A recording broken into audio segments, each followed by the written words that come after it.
from the YBA Phoenix Fitness 24/7 basketball facility in Rockland, California. It's Bout That Life podcast with your host, Coach C. Collins and Coach MJ. Get it started. 3, 2, 1, let's go.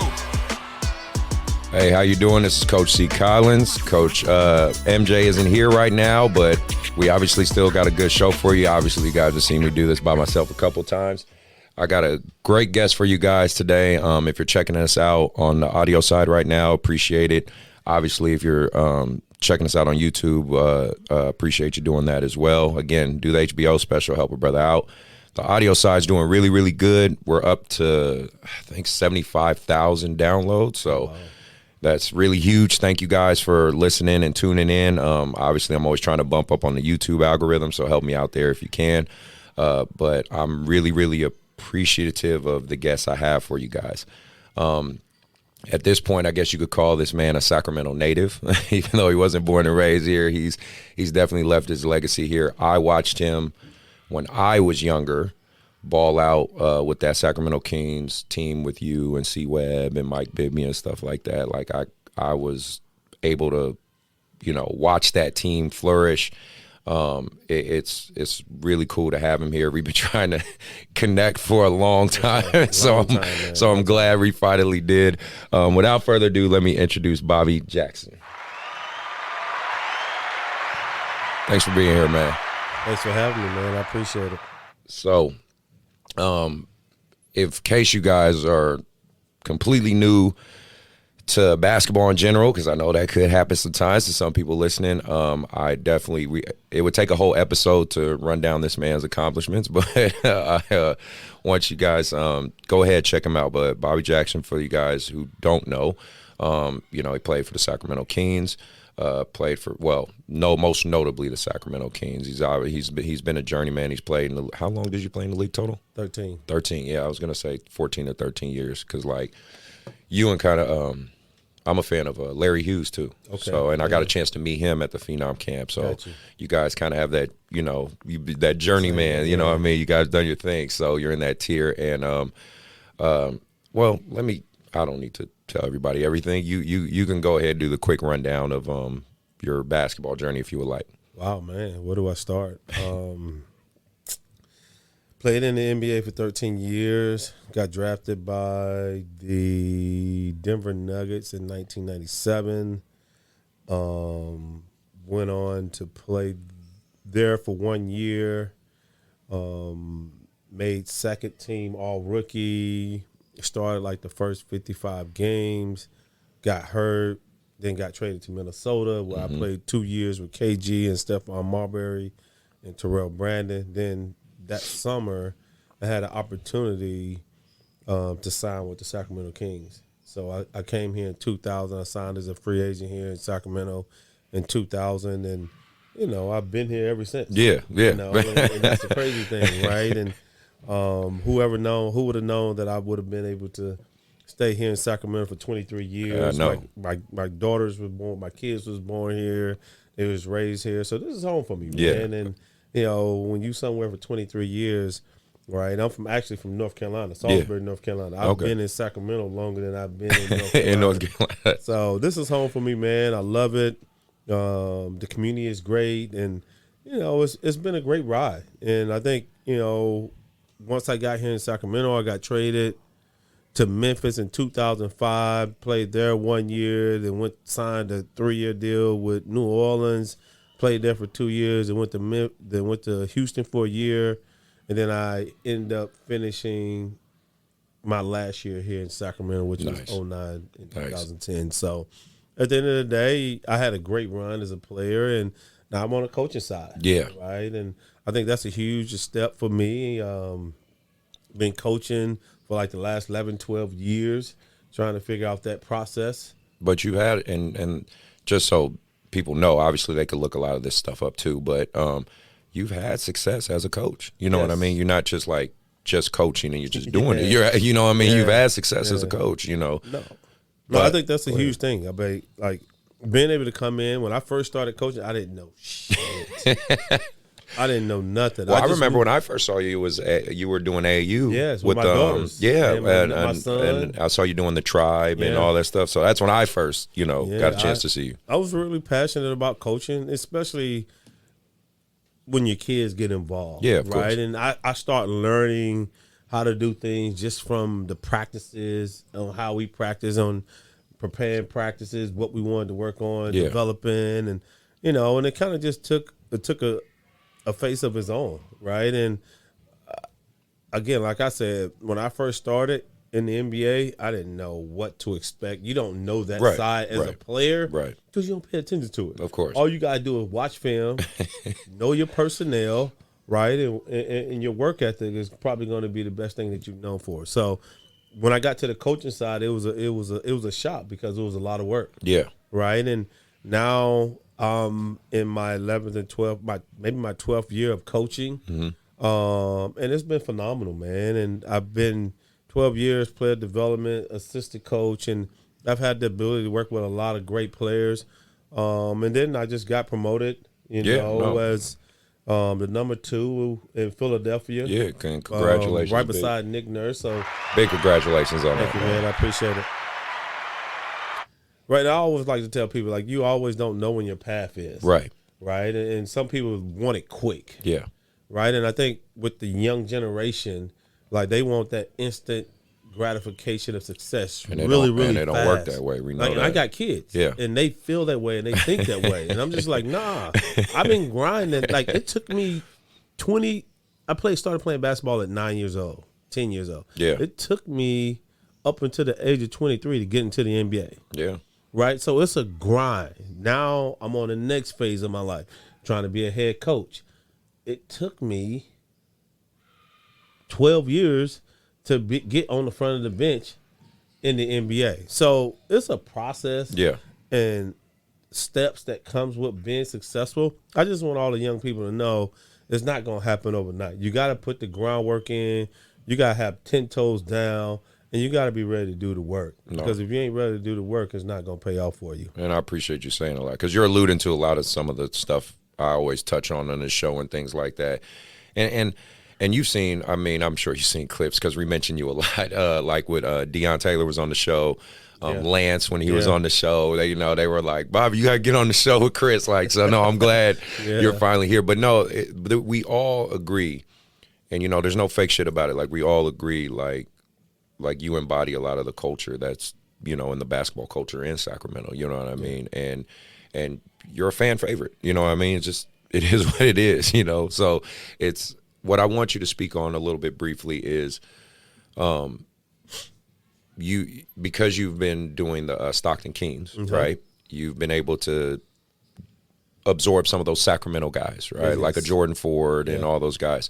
Can you reflect on that and speak on your time on that a little bit? Yeah, man. I took over the Stockton Kings 2 years ago, and I didn't know what I was doing, man. I knew I wanted to coach, right? And, I had a philosophy. I had an identity. I knew how I wanted to play, how I wanted my structure offensively, defensively, what my offensive concept was going to look like. But when you get in those shoes on that big stage, different. That's different. I'm gonna tell you, it's not and I've coached AAU basketball. I've coached high school basketball. It's different because you're coaching grown men, right? And they the got game, life issues and everything else. Yeah, it's hard, right? The first year I struggled, and I think as a first year coach, you always gonna struggle. Like if you go in thinking you know what you go, like you think you know everything, man, it hits you in the face real quick. So that first year for me, it was an eye opener, but I learned so much, right? And I think the biggest thing with me was figuring out how to manage my player, manage the game, substitutions. Yeah. That was hard. The timeouts was 30 seconds. Yeah. Right? And you got to be prepared. You got to know what you're doing. You got to know what you're drawing up. And you got to engage the guys. Right? So for me, my first year, it was a learning experience. And I'm happy that I went through it because it taught me a lot about the coaching world. Like you think you walking in here and you think it's going to be easy. Yeah. It's a lot of attention to detail that comes with the game of coaching. And I would probably say the most important thing is the management of the players. And you're dealing with, and sorry not to cut you off, I'm just saying, but you're dealing with guys who are obviously hungry, right? Because I take the guys in those situations, they're looking at a glass ceiling, Yes. right? Like they see right in front of them where they want to be, obviously, right? They want to be where you had an opportunity to play. They want a career on that NBA side. Yes. And let's make, hopefully people who are watching this and listening to this understand, a lot of those guys are really, really talented basketball players. So that should, I try to give my kids kind of, I try to give them context, right? Yeah. Because I tell them, like, the guy that you think is weak on, let's say who had a bad season, like the Houston Rockets, the guy who you think might be like the 15th man on there, can go to your local 24-hour fitness, Lifetime Fitness, and most likely bust your ass. Because these kids think, oh, he sucks I'm like, no, he has an NBA roster spot. Trust me, that dude don't suck. Like, you have to explain that to these kids. So now you're dealing with the G League guys, the developmental guys who are like trying to crack that ceiling. Yes. Did you maybe have some difficulties with that in per se? Not like they were insubordinate, but you're trying to relate to them as a guy who's trying to help them get to that side. You know what I mean? You always gonna run across that. Right? Yeah. I mean, especially when you're coaching athletes. Yeah. Right? You always run across a guy that think he knows everything and he's the best thing since sliced bread. My biggest thing with me, and which helped me out, was I played the game for a long time, right? And I might not be the smartest, but I do my homework, right? I watch film. I'm organized. I'm attention to detail. I'm a great communicator when it comes to my guys. If you got an issue and you don't like your playing time, come sit down and I'll tell you why you're not playing these many minutes. That's good. But I also like to give guys roles, right? For a team to be successful, in my mindset, I think everybody has to understand what their role is. Now, you can not like that role, and it's debatable for me, Right? Me and you. Yeah. But I always like to tell guys what their roles are before the season starts, so there's no confusion once we get into the midst of the season. Right. So for me, it's about the communication and accountability and allowing you to be the player that I think you're going to be when you get to the NBA, because most guys think they're going to be this superstar in the league. Right. And now, man, you're going to probably be a role player coming into the league. Yeah. So you got to take that mindset. In the G, if you play in the G, you're not stepping on somebody's roster and making an immediate impact. So figure out what your role is, figure out what your niche is. And that's what I think I did more than anything, is try to help guys develop their roles and facilitate who they were as a basketball player, instead of just rolling up the ball and say, hey, go shoot up all the balls. Right. It was team concept, team chemistry. It's all about one. It's not about one person. It's about the team. And you had success doing it. So yes, I did. That's the fruit you bear right there. So let's circle back to AAU a little bit, right? Because I want your perspective on that, because I do think that's part of the reason a big part of the reason why I really wanted you on the show, because you're someone, like, funny enough, watching your progression as when I was younger, watching you be a basketball player to being an AAU coach, being in that world, and then now progress. It's like, and funny enough, it's kind of the same with me. You've seen my progression as, I remember when I coached against your daughter for middle school girls, right? Now, you see what I'm doing here at YBA. I'm really curious of your perspective. And I really want you to speak to parents, kids, like, talk to them, because I just, I'm a guy talking, right? But obviously your name, who you are, is going to have some more weight. Just is what it is, which I'm fine with, right? But speak of AAU in general as you see it. You can think about it from when you were in it to just where you see it now, AAU basketball in general. Can you tell me some good and some bad points? Yeah, I could tell you a lot, man. I think the biggest thing, like, if I go back and if I put myself in the AAU shoes and how I think now as a coach, I would have hated me as a player. You know what I'm saying? Because I was ball dominant. I didn't want to pass. I wanted to shoot all the rocks. Right. So I would have hated, like, as a coach. Right. You look at yourself I like. look at myself like, I can't coach this motherfucker. You know what I'm saying? That's just me. Right now, I'm looking at him like pound, pound, pound, Right. pound, pound, pound. Like, nah, you can't play with me playing. You got to get out. Like, that's one of my pet peeves. Right. I don't want you pounding the rock. You want efficiency. Man. Right. If it take you 7 dribbles to get somewhere, get off of it. That's just It's funny you're saying a lot of stuff I say in practice. And 3 dribbles. Yep. Right? And I think with players now, they have to understand how to be effective and not be showboating while they're on the floor.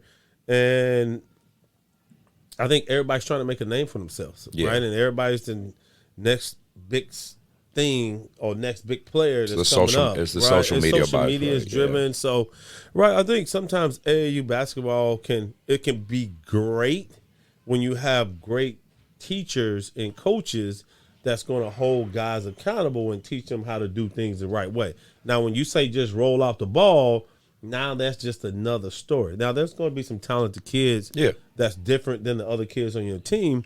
For me, I think allowing them and teaching them how to play the game at an elite level, because once you get to college, you're not going to dominate the ball.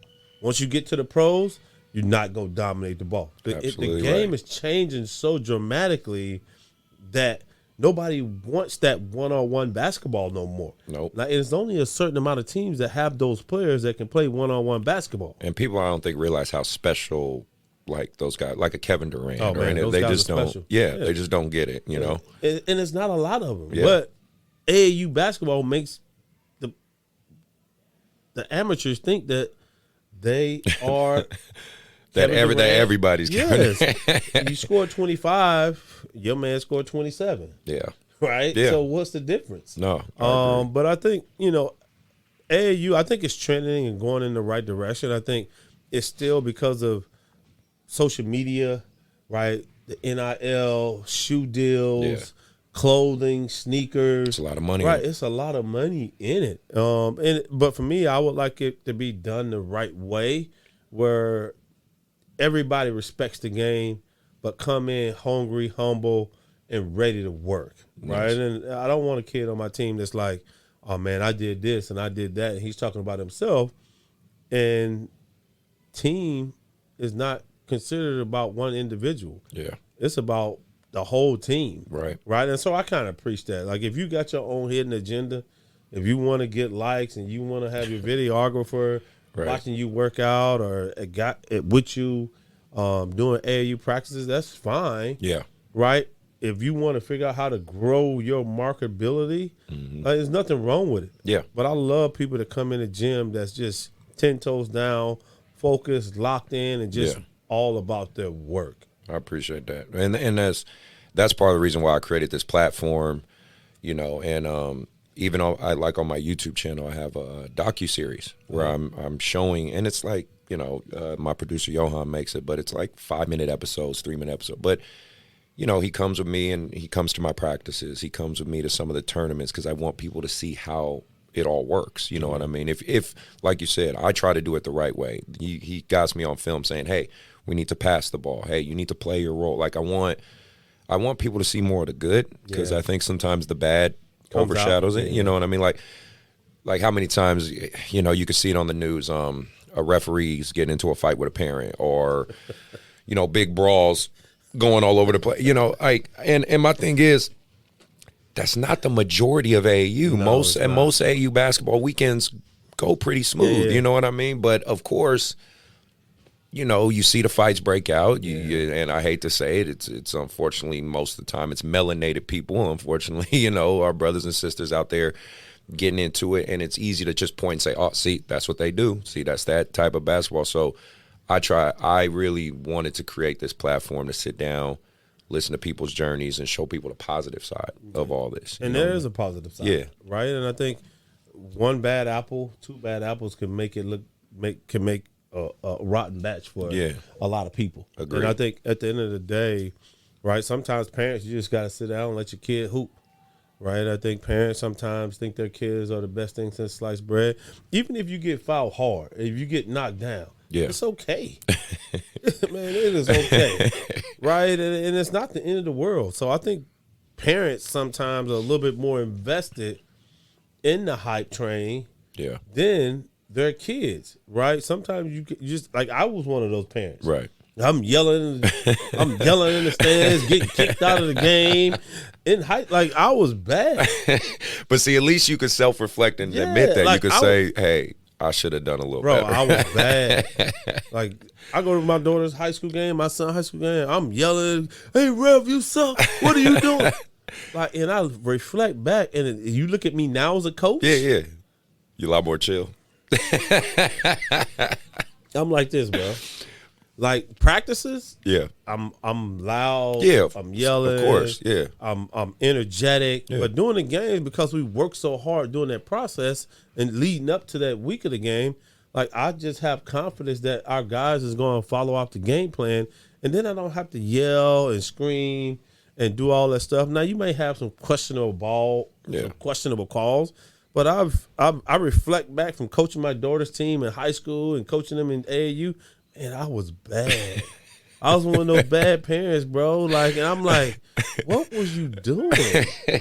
I think when we get, I mean, that like we talking about just getting older, right? You get to reflect and you think hindsight, like, damn, I should have done better. But the good part is you thought about that and you learned from it. You know what I mean? Man, you know the biggest lesson that I learned? My daughters. Nice. Right? And coaching them, you got to coach a different way. You got to coach women a different way. You can't yell at them, can't scream at them. Absolutely. And man, my 19-year-old daughter now, who's going to be a junior at Spelman, come home from practice, and you know me, I can leave everything at the gym. Right. Man, she's upset about. Whoa, and it's upset for like 2-3 days where she wouldn't talk to me. Oh, and it's like, what's wrong? Right. Why are you mad at me? She's like, you told me that I sucked in practice. Stop acting soft. I'm like, it rolls different for boys. Yeah, it does. It's different. And so when I started coaching my daughters, I figured that I had to cut back on coaching them hard. I had to bring a more positive message to them because they don't have the same mindset as the male athlete. You're right. Right? And you got to coach them a little different. Right. Not saying that they're not, like, they're competitive. Yeah, still competitive talent, but the psychology is different. Yeah, the psychological mind that they have, like, that she's looking at me as dad. Yes. Right? And she wasn't looking at me as coach. Oh, my dad talking to me crazy. She didn't see coach at all. So when we go home, it's like. Right. Like, I don't want to talk to you, Dad. No, Dad, I ain't messing with you. Get out my face. I don't have nothing to say to you. So for me, I had to shift a lot of my coaching philosophy and coaching style because when I played, I got talked to like I was a piece of trash. Right. Like, Same here. It was, you like, who coached you? Right. Like, they need their coaching license revoked. Like, and this is in college. Right. And I was the best player on the team. So just getting that tough mindset and that tough coaching critique, like, I had to change it, especially when I was dealing with my daughters, and it kind of helped me evolve into a more direct, honest, more positive coach that uplifted guys. And if you stepped outside the box, I'll let you know. Yeah. But I just try to reinforce a little bit more positive vibe that didn't disrupt practices and games. Very cool. Very cool. And you can correct me if I'm wrong. Doug Christie is on the Kings coaching staff still, correct? Right. Yes. That group. I know you probably get asked about this a lot, but it was a good time of basketball when I watched you guys play because my Warriors sucked during that time. So because I'm a Bay Area kid, and obviously watching Kobe, God rest his soul, and you got and Shaq, and just that whole vibe of you guys going at each other for those years and having that rivalry. Do you still reflect back with those guys, and you guys still maybe talk every now and then and just say, man, that was a good ride? I mean, obviously I'm sure you guys wanted to win it all, Yeah. but I'm just saying, do you guys get a chance to reflect on that? Yeah, we do, man. And I think that's the good thing about, right, getting older, right, and going back and reliving the glory days and, figuring out as coaches now, Yeah. as Doug is an assistant with the Sacramento Kings and Yeah. with Philly, not reflecting on how we can impact the game at a different level. The game has changed It has. tremendously, man. The And, Steph Curry effect. man, right, everybody, like, it's threes and layups. Yeah. Right? And I think the only team that kind of plays like a 2000 team is the Denver Nuggets. Yeah, I agree Right? with you. They play out of a low post. Yeah. They play off of splits. They can shoot threes, but that's not their bread No. and butter. And they have a big who can pass Yeah, the they hell got out a the big ball. that can pass. And so when you go back from Blotty and C. Well, Yeah. we had those two Yeah, bigs you that did. pass Yep. the rock, right? And I think we came up short. And, if we can go back and do it again, I don't like making excuses about anything Right. that I do in life. And, I think it was a learning situation for us, Yeah. right? And people say the refs – But we all know the game. Yeah, Yeah, so- they've analyzed it on YouTube Man, plenty of times. so many times. So I'm one of those guys. Like, I think Game 7 was probably the best officiated game out of the whole series. But yeah, we just try to take what we learned 20 years ago, Yeah. and then try to be creative, innovative, and allow our guys to develop and grow and help them be successful basketball players when they step on the floor. Very cool, and it is cool watching all you guys. Still be in Sacramento, still be because I had Andre Page's son on my Okay. show Yeah. before he went to his McDonald's All American game. So we Nice. had a good podcast. You know what I mean, and that was really cool. Just talking to him, reflecting with him. So because again, my lens is unique. I got to watch you guys do it, Yeah. and now I'm talking to his kid that is about it. crazy, You know what I yeah. mean? That's so like is crazy. that was an interesting experience. So no, it's just big up to you guys, man, and what you've done with the basketball culture here. So I do want to talk about this next venture for you with Philly. I'm assuming you're for sure excited. Super excited. And you did kind of mention it just earlier in the show. You want to be a head coach, I'm assuming, Yes. for an NBA team, Yes, without doubt. one day. And, well, kind of a two-part question. Before you talk about Philly, with what the Kings did this past year and with Coach Brown, Yes. with Mike, before that, have you, like, kind of known him or talked to him or any of that stuff? Or was this like your – because I'm assuming you guys talked and, you got a chance to kind of pick his brain and see things and learn from him from this year that hopefully you're going to most likely carry with you for the rest of your career. What are some of those things maybe that might have helped you grow? Number one, I think Mike is a phenomenal coach, right? And coming in, I didn't know him like that. I Yeah. knew of him. Yeah.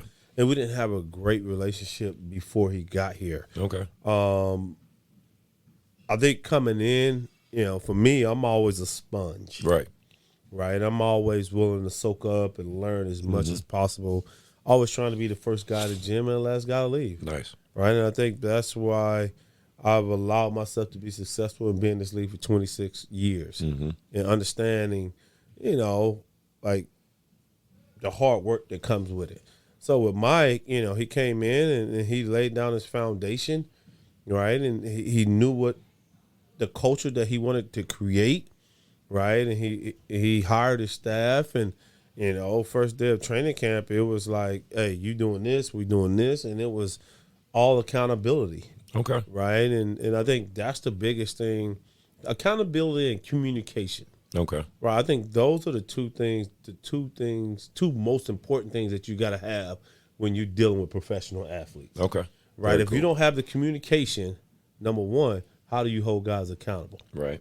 Right. So I think your communication with your players, getting to know them, understanding who they are as players, and then the accountability. Once you figure out who they are, he did a phenomenal job of breaking down those walls and gaining those guys' trust. Yeah. Right. And I think learning from him this year was phenomenal. Nice. Right. And just understanding the makeup of the game, asking him, how can I be better as a coach?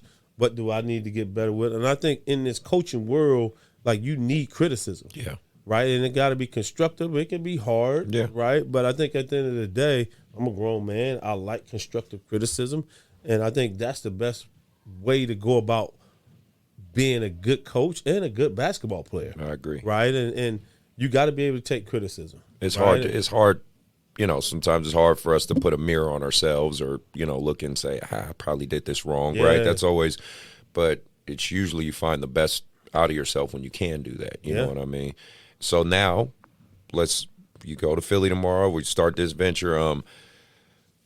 What are you looking forward to? The expectation. I mean, you're gonna be around Embiid and all these guys. Like, what are you thinking, man? Man, I'm excited, man. It's the summertime, so a lot of guys won't be there. Yeah, we'll have coaches meetings leading up to summer league, and Nick hasn't really appointed any summer league duties yet. So I'm super excited to get there and get my feet wet and understanding to get the lay of the land, find a nice apartment where I can live at.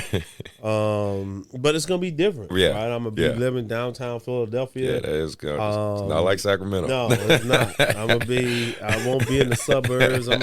Because our practice facility is in Camden, New Jersey, right across the highway. Yeah, you're right. Which is 15 minutes from Philadelphia. So you're going to be like in the city. Yeah, I'm going to be in the city. So that's going to be interesting because I haven't lived in the city since maybe 2014 when I worked with the Minnesota Timberwolves. Yeah. So that process, I'm looking forward to it, man. I'm eager to learn. Okay. Right? I write everything down. I, make sure I got all my philosophy and everything, practices and scheduling. Nice. I got all that ready to go. But going to Philly, I'm just waiting to see what Nick is ready for me to do, have me to do, what position, what I'm going to be coaching. I think Nick is diverse where he's super smart. Yeah. And he's different, right? Yes. And he's been coach of the year, won the NBA championship. So who wouldn't want to learn from him? Yeah, no, right? Totally agree. If I have that ability to learn and take the knowledge that he's experienced in his last 10 years at being in Toronto, man, I'm open for it, right? And I think that helps me become a much better coach and redesign my philosophy and help me get to my big goal as a head coach. So I'm super excited about this next step in life. No, that'll be really cool, man. I do hope it all. I mean, I believe it will because you've been proving it for years now, man. I think it's just a matter of time, right? It's a matter of timing and just the right circumstance. But you're doing your thing, man. I wanted to circle back with you on this one because again, you're someone who played college, did phenomenal there, played in the NBA, had a great career there. I just don't think kids nowadays, and again, maybe we just sound like the old fossils. Maybe, I try to speak from that lens, because there's video after video taken, and I'm true of this too. I say it myself, basketball's softer. These kids are softer. They're mentally, I hate to say it, but it's true. Like Johan, I give him shit all the time because he's like 20-something years old. I'm like, your generation's soft as shit. Like, I just tell him that, and I try to also think, okay, at the end of the day, we still got to coach them. You know what I mean? So we still have to look at it from their lens. But I just don't think parents and kids just understand how hard it is for you to do what you did. You know what I mean? So, like the work you put in, the hours you put in. I don't know about you, but I didn't have shooting machines when I grew up. Man. You know what I mean? I didn't even have a gym. Right? So I'm saying, like, we were outdoors. We was outside on the playground. Yeah, because basketball. Exactly. I grew up in Oakland. I grew up in the Bay, right? And I played college. I played overseas for a bit, right? Of course, I was like any kid. Wish I could have made it to the league, whatever, but ended up still having a solid career. Yeah. But it's like, even then, I think of all the hours, all the work I put in just to do that. So I'm just saying, if you could speak to your level of work and your work ethic and things like that, because I just think kids and parents don't get it. You know what I mean? No, they don't, man. I think the biggest thing about the new generation, man, and I talked about it with, the instant, gratification of success, right? And understanding that, right, how to break down those walls, right? And how I came about it. Like, I worked out 7 days a week. Kids don't even think of doing that. 7 days a week. Like, and understanding, like, I knew at the age 9, I knew what I wanted to do. Yeah. I didn't have no basketball trainer. I didn't have somebody paying for my workouts. Like, I figured out how to master the game on my own. Mm-hmm. And if I would have had that the kids have right now. Crazy, right? Oh, my God. I say the same thing. Right? And so I didn't have, like, a player development guy that my parents can pay for me to get better as a hooper. I didn't have that. Right. That's what I had myself, my ball, in a park. Right? And I never went to a basketball camp. Wow. I never got an individual workout by anybody.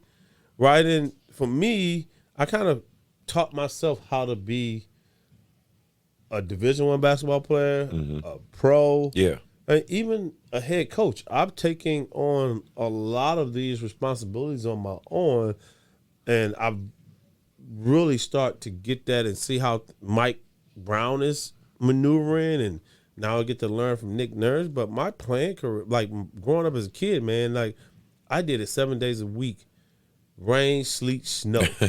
I found some way, somewhere to work out. And I think the dedication part of that is kids got to understand, like, if you don't work out every single day and you talking about being a D1 player, I was talking to a kid, my buddy's son, like 2 weeks ago. Yeah. He was like, I want to play Division I basketball. I said, how many times do you work out a week? Yeah.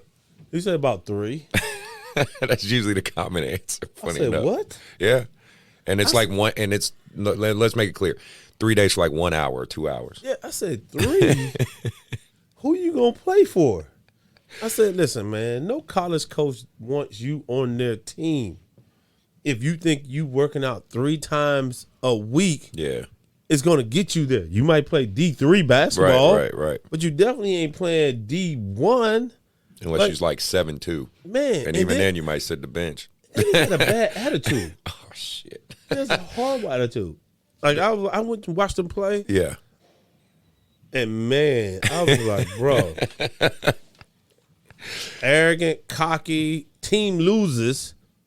How's his body language? Oh, bad. See. And I was just like, bro, he coming out, like, I was talking to him. He was like, man, my team, they suck, man. Like, I was like, yo, you turned the ball over 4 times when I was watching. You didn't get back on defense. You keep asking for the ball. He was like, what do you mean? Tell me what do you mean? You sound like me. Like, that's how you play. I said, Right. bro, what are you talking about? I said, bro, you got your body language Yeah. and your attitude is, I don't like it. That's what I told him. I don't like it. You got to fix that, bro. Yeah. Because you ain't that good. You ain't that talented. And you don't work hard enough.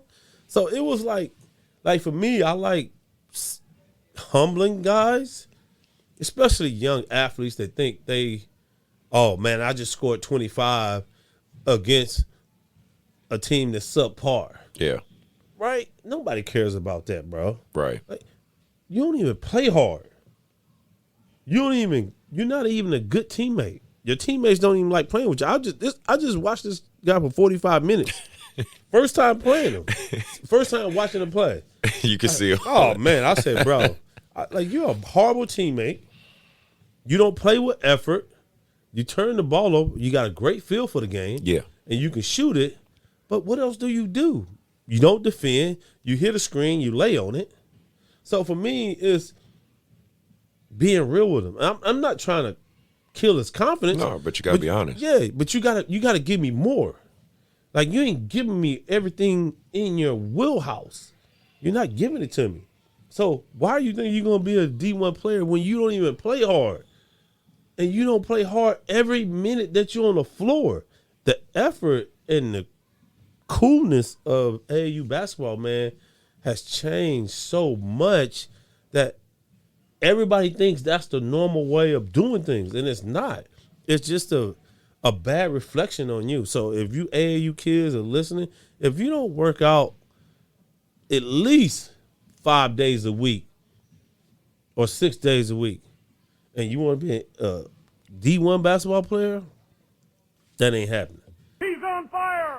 That's just me, man. No, I agree. Like, you're preaching a lot of what I say. You can circle back on damn near every episode. And if you don't play hard, I told my 27-year-old son the other day, effort is everything for me. You can control that. Yeah. With anything that you do in life. If your effort sucks, whether it's playing basketball, whether it's in the workplace, whether it's your relationship, whether it's your business, right? Whether it's with your kids, if you don't have effort in everything that you do in life, how do you become successful? I always use effort with everything that I do, whether it's at practice, whether it's at coaches' meetings. Like, our effort got to be there every single day. And if you don't have that and you think, oh, well, I'm going to cheat the game. Nah. Oh, I'm going to go in late for work. I'm going to only be there for 2 hours. Yeah. Right? If I'm only going to spend minimal time with my daughter, right? Oh, I'm going to put a couple hours in with my relationship. Oh, I'm just going to go ahead and shoot for 30 minutes instead of an hour, hour and a half. Like, if you cheat yourself and the effort's not there, how do you find yourself to be successful in life when you're not pouring into your own self? Yep. Right? So for me, that's just how I think. And I think, I kind of give my kids all these little nuggets. Sometimes they listen, sometimes they don't. But you still try. I still try, and that's my job. I'm going to keep trying until I die. The way I always use the analogy when I talk to my parents and kids, I say it's like this. And I say, listen, this D1 thing you want, this college level back, and even when I talk to my youth, because I got like 6th grade, 5th graders, things like that. So I bring high school up to them a lot. I say, you want to be a high level varsity high school player. That's your goal. Okay. It's like looking at a mountain. You're at the bottom of it and you see the top, but you forget there's a mountain. Mm-hmm. So whether you go up that mountain fast or slow, it's still a mountain. You can't just teleport to the top, and that's how I think a lot of kids and parents look at basketball. You know what I mean? I express to my parents, I say this all the time. I say, listen, when you guys see a Stephen Curry, a Kevin Durant, Kobe Bryant tapes, Michael Jordan, go back to any of the top 50 greats, whatever. I say, they're so good, they make it look easy. Yeah.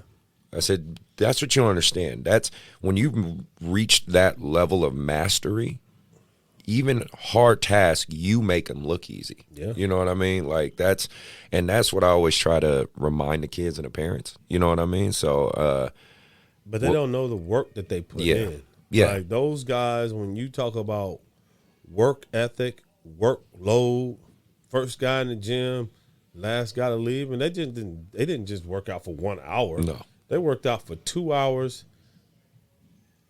twice a day. Yeah. So they getting 4 hours of work in. That's just how I worked out. Right. Now, if you work on over 60 minutes, it's like, oh, that's too much work.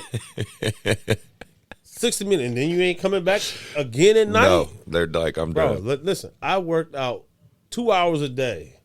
Now the load management is taking over everything. Oh, that's too much pounding on your body. Well, it wasn't too much pounding on my body when I made it to the league. Right. What's the difference? Yeah. Right? The game is the same. Yeah. You playing the same amount of games, right?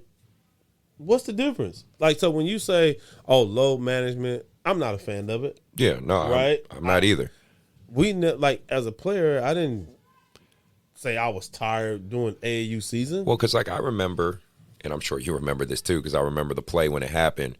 Wasn't it Shaq? Yeah. He like stripped you and broke your hand. Yeah. Like, and because I remember, because you were tough as nails when you played. I was just hands down. And I remember, like, when he hit it, I remember seeing you, like, you came back, like, you ran off and you were like, what the like, you could see you were in pain, but I could still see, like, you were trying to wrap it and still, like, come back. Yeah. And they were like, no, dude, like, you can't come back. Like, you know what I mean? That was Christmas Day. Yeah. And I remember that game, as I'm telling you. I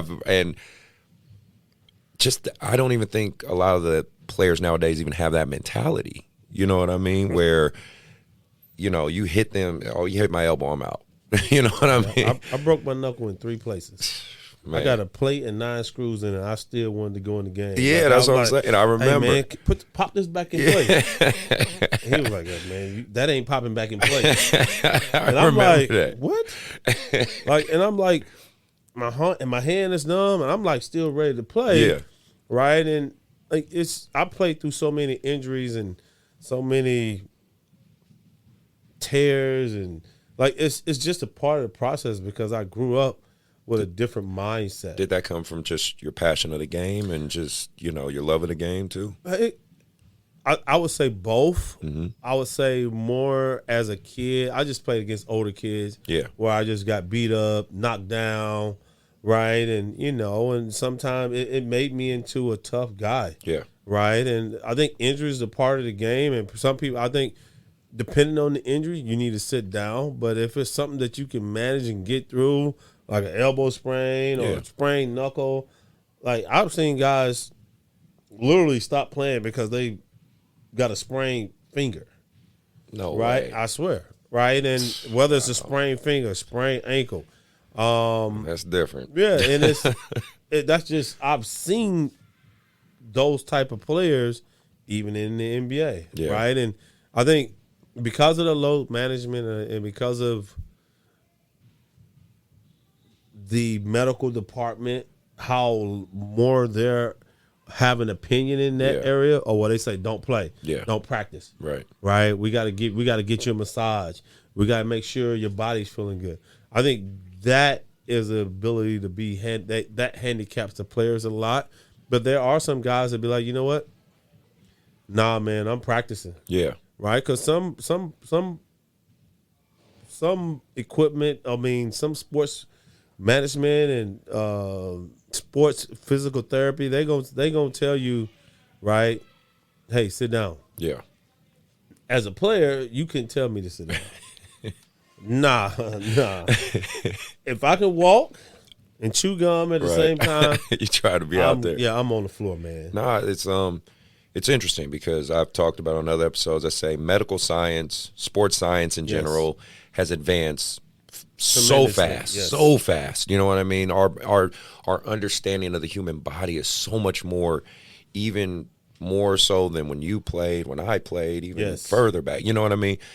But funny enough, it feels like, and again, I could be wrong, but it feels like the bodies have become more and more fragile. Man. You know, and I think, I guess this is my theory, my working theory.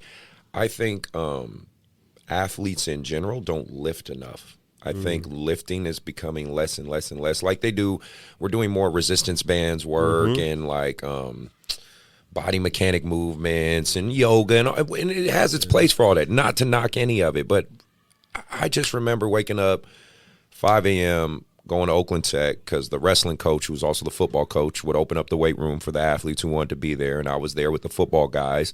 I was one of the few basketball guys doing that, and I'm a thin dude. I've never been like some big guy, so it's like lifting those weights, pumping that iron gave me that coat of armor to be able to go out there and get fucked up and still be able to keep it going. I feel like because we're so far removed from that, and like you said, with kind of this more mindset of, oh, you're hurt, sit down. Yeah. Oh, you're not feeling well, sit down. Yeah. It's making weaker bodies, right?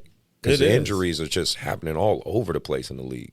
Listen, just like the NBA has changed, the sports and conditioning world has changed. Yeah. The physical therapy world has changed. And I think because of the load management, I think certain guys take advantage of that. Yeah. Right. And I think if you can play, I'm a firm believer. Like if you're a basketball player, no physical therapist should be telling you don't play. Right. Right. And if it's something serious, of course, sit down. Yeah. But if it's like a little tweak, or you got a back spasm or a pulled muscle in your back, like figure out how to fight through. Like I think sometimes you just gotta figure out how to manage the pain level and if you can get through it. I think sometimes we just try to take the easy way out because the game has changed tremendously, right? And you don't have that world, like you said, where lifting weights every single day. It's like yoga core, Yeah. bands. Right. It's not the heavy lifting no more. And, like, I think that's what made us. I mean, and again, I could be wrong. It's a working theory. I'm a kinesiology major, so that's where my brain goes. But I just remember, because the game is so much faster, I will say that the game is very fast. You know, you got 7-foot guys like Giannis who can move like lightning quick guards, right? Yeah. So the stops and the explosion is a lot more violent, if that's the right word, right? It's like boom, boom, boom, right? So getting that resilience to that impact, to me, comes from the weight room. Yeah. You know, putting that load and lifting it and making that impact and impact it. But if now all you're doing is resistance bands and stretching, and it's just your body's never going to get used to it to a degree. Yeah, I think some guys do it.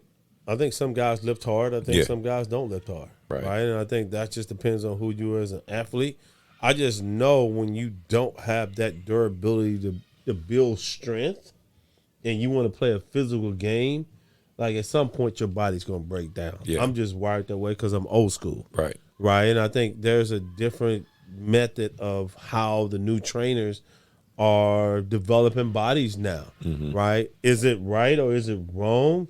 Who knows? I think at the end of the day, right, I'm old school. I like the old school way of how you do things. Yeah. Right, but you also got to be open to doing new things. Maybe you add heavy lifting and the core and the stretching and the bands into your workout. I just don't think you can do heavy. Yeah, no, I agree with that. So it's got to be a kind of big mixture of how you build out your body, right? Especially with the knees, the backs, the ankles, right? I think that part of the body, which takes the most pounding, is something that you really got to pay attention to. And right, I was lucky that I didn't have a lot. I had ACL my freshman year in college, and after that, I didn't have no more knee problems. That's good. Right, and so everything else was That's my a hands. blessing. Everything else was my hands. So I was blessed not to have any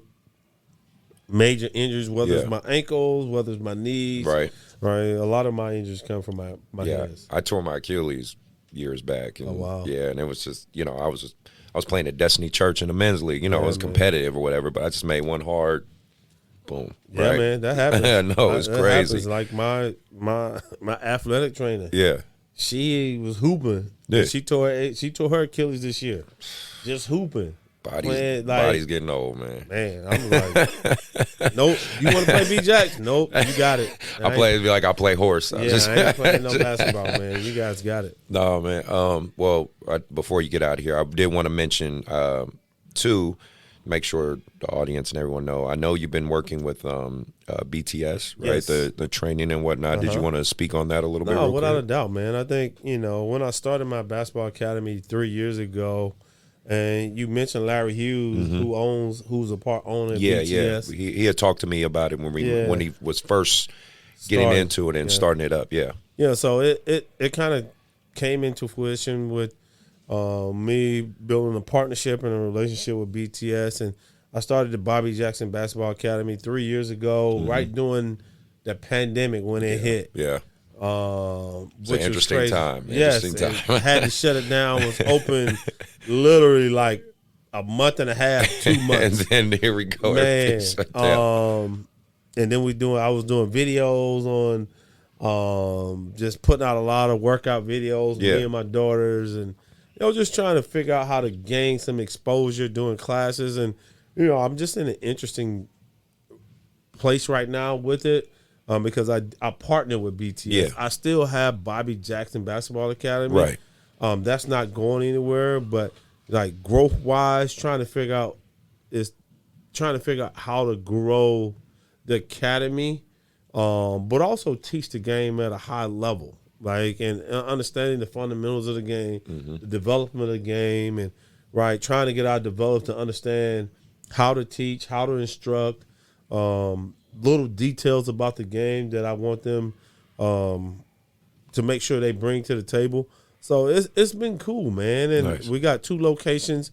We got a location in Citrus Heights at the 24-Hour Fitness, and then we got a location at the 24-Hour Fitness in Folsom. Nice. And we just opened that about 2 months ago. We probably in Folsom, we probably got about 60 kids right now. In Citrus Heights, we got like 220 kids. Wow. In the program. Nice. So it's been going well, Yeah. man. And it's just trying to teach the kids how to do things the right way and create an environment that teaches them the game of basketball in a fun-loving way and develop them mentally, physically, and fundamentally to give them success on the floor. And 2 more questions before we get out of here. One, my last episode, I had Ruthie Bolton on here.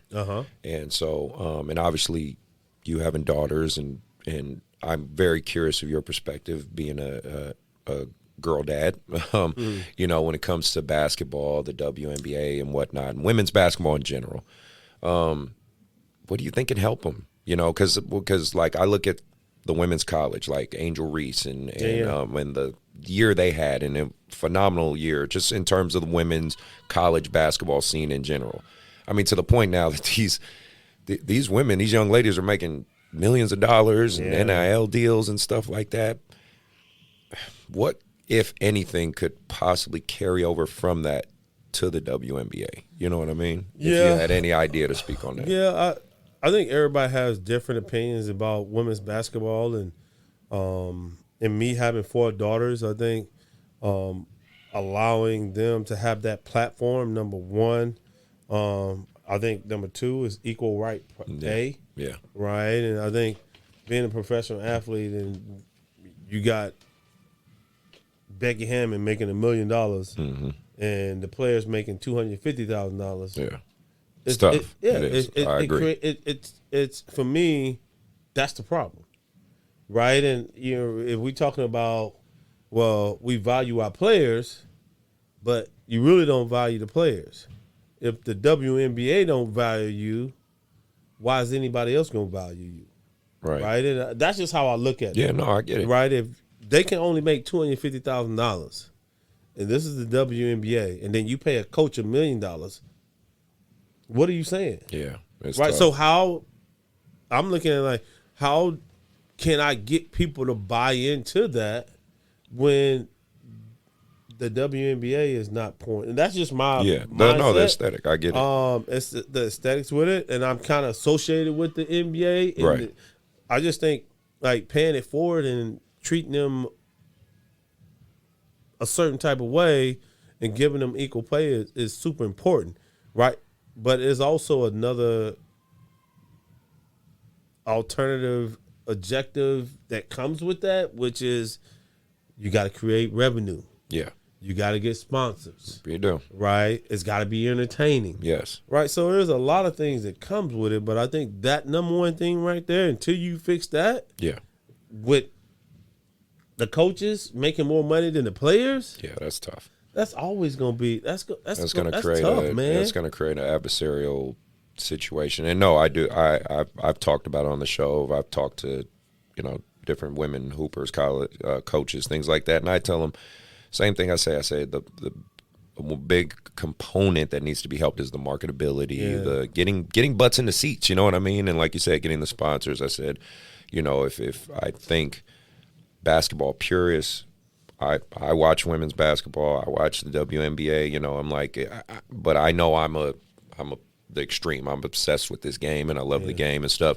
So I'm always thinking, how do you appeal to the common fan? I don't think there's an answer. I just think that's the question they have to ask themselves, which will help their business grow. Ultimately, is what I'm saying. And again, there's no answer. Yeah. Like I think when you're dealing with, women's basketball, women's soccer. Yeah.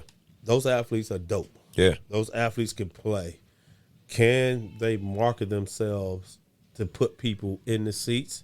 Can they bring in the big dollars? Right? And I think that's always going to be a struggle in that marketplace. Because at the end of the day, people like excitement. Like, people like long threes, dunks, playing fast. Yeah. Like the casual fan. That's the casual what they fan look at. That's what likes they that. looking at. They don't understand like the dynamics and how dope WNBA players are, soccer players are. Yeah. Like they're great in their own mindset. And the one thing I always tell my daughters is, like, life ain't fair. Yeah. It's not fair. Yeah, you're right about right? that. And you got to continue to break down these doors, knock down these walls, right? Until people get it, right? And I think that's even as men, as a black man, walking out that door every single day, being a head coach in this league, I got to figure out how to knock down doors where people are saying, oh, man, he an ex-athlete. He lazy. Right. He don't like doing it. So Right. there's always – just because you play in the league, people are going to have a preconceived notion Yeah, of who without and a how doubt, you yeah. are. I get that. So you just got to break down the doors, Yeah. right? And who knows when those doors are going to be broken down. Some WNBA player will come by and they're going to break down the door, and then you're going to see, hopefully, that the NBA players start to make the money that the NBA players make. I'm not saying $60 million. Right. But at least being compensated for the skills. But again, IG, the marketability of these young athletes, they're making more money in college than they making in the WNBA. So why would you leave college? Exactly. I'm going to college for 4 years if I can make $1 million a year. Exactly. Because that's what's more happening. money. You're only making $250, and that's only the top couple players. I know. In the WNBA is making. So why would I go to the WNBA? Why would I take a pay cut to go play for an organization where I'm not being benefited financially very well? You're right. Absolutely. No. And thank you for speaking on that. I'm glad. And my last thing before we're out of here, obviously you got this new venture. You leave for Philly tomorrow. Yes. Did you have any words for the people in Sac? I know, I see it just even from afar. Every time I've seen your hardwood, people just always come. I've always tried to be someone that doesn't bother you. You know what I mean? Always try to respect. Like if you're out, Paige is out, any of you guys are out, like, I know people come up to you guys all the time. So I'm just saying, if you had any words to say to Sacramento, the community, the basketball people, what would you got to say to them?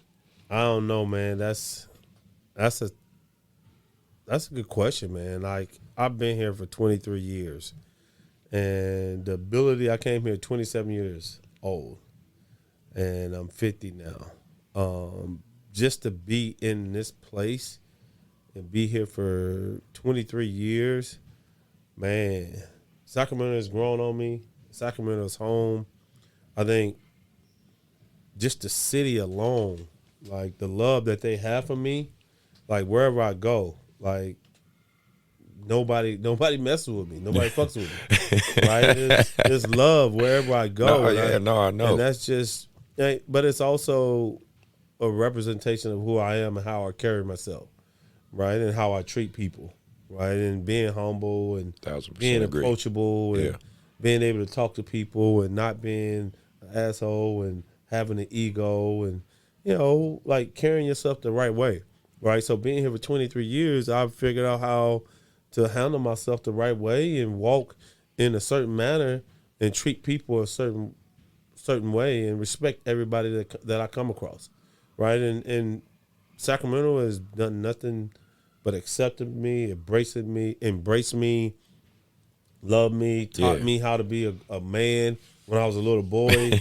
And to the Sacramento Kings, man, like they gave me opportunity, right? And through that opportunity, I have another opportunity. Yeah. Right? And it's home. I'm going to always be purple till I die. Right? And I think that's something that's special to me about the city of Sacramento. They gave me an opportunity. I came here in 2000, and I'm going to still keep my home here. I love it. And I don't see myself going anywhere until I retire from the NBA, until I retire from coaching. Right. And then I don't know where that goes. But the city of Sacramento has treated me and welcomed me with open arms, and I don't have nothing but love. And I wish nothing but big and bright things for the Sacramento Kings. And just know the city of Sacramento, I'm going to be here until it's not time for me to be here anymore. Right? I'm a native, man, and I'm cool, proud and I'm blessed to say I'm from Well, I live here in the city of Sacramento, man. Appreciate it, man. Well, you guys have been listening. If you stayed to the end, you're a real one. Again, big shout outs to Sacramento in general, man, to the city, and thank you for embracing this man right here. And if you've been checking everything out, please, links will be in the description. I'll have a link to Bobby's IG. Please go check him out. Go follow him. Go see his journey, man. He's doing a great thing. I firmly believe you're going to be a head coach someday. And when that happens, I hope you come back to the show. But I really appreciate you doing this, man, and taking the time out to do it. You have any quick shout outs you want to do for anybody real quick? Man, just thanks for having me on, man. I appreciate it. Much success to you with your show, man. And I know you've been doing this for a minute, grinding. You've been in the AAU world. Yeah, I'm probably going to be doing the AAU till the day I'm no longer here. Much success to you, man. And just check out Bobby Jackson 73 on Instagram, and BTS basketball on Instagram, BJBA 24 on Instagram. We're just trying to bring creative, innovative style of basketball that teach fundamentals, but also be dedicated to teaching them about the game of life as well. Right? Because I think it's more than just basketball. Yes. Right. Great. It's about the game of life. Right. If we can teach them how to be great young women and great young men when they step out, when they walk out the gym or walk out that door, I think we've done our job. So more positive coaching, more positive teaching, and more positive development for our youth, man. All right, man. Well, you heard it. He said it all. Please, again, hit that like and subscribe.